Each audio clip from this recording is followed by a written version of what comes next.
Tips dan trik agar investasi dan proyek besar bisa masuk ke kota Solo ditanyakan Cawapres nomor urut 1 Muhaimin Iskandar kepada Cawapres nomor urut 2 Gibran Rakabuming Raka. Gibran menjawab tahu arah pertanyaan Muhaimin dan minta agar kepala daerah menyiapkan perencanaan matang dan berkolaborasi dengan pemerintah pusat serta provinsi ataupun pihak swasta. Sampaikan tips and tricks agar bupati, wali kota, dan pemerintah daerah yang lain bisa belajar agar proyek-proyek besar bisa dimasukkan di kota Solo. Proyek,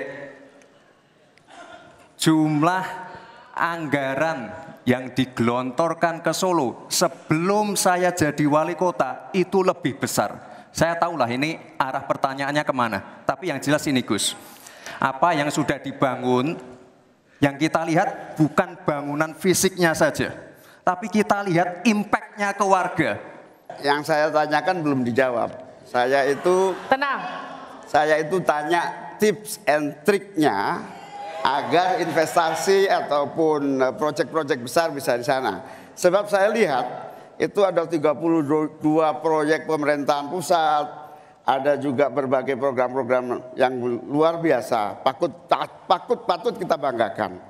Dibandingkan dengan misalnya Kota Madiun yang hanya 11%, Cirebon hanya 7%, Tasikmalaya. Kita ingin triknya apa? Sehingga akses pendanaan pembangunan itu bisa bersifat adil dan merata.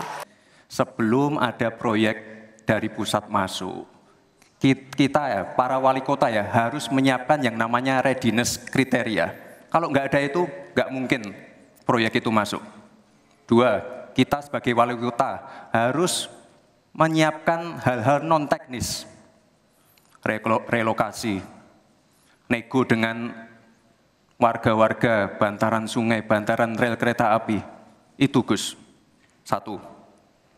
Lalu kita juga harus berkolaborasi. Tidak semuanya pakai APBN, ada yang pakai APBN plus APBD plus dibantu, saya sering dibantu Pak Ganjar, gubernur saya. Ini kolaborasi, jadi tidak semuanya APBN, ini kolaborasi, ada CSR juga, ada BUMN juga, ini kolaborasi.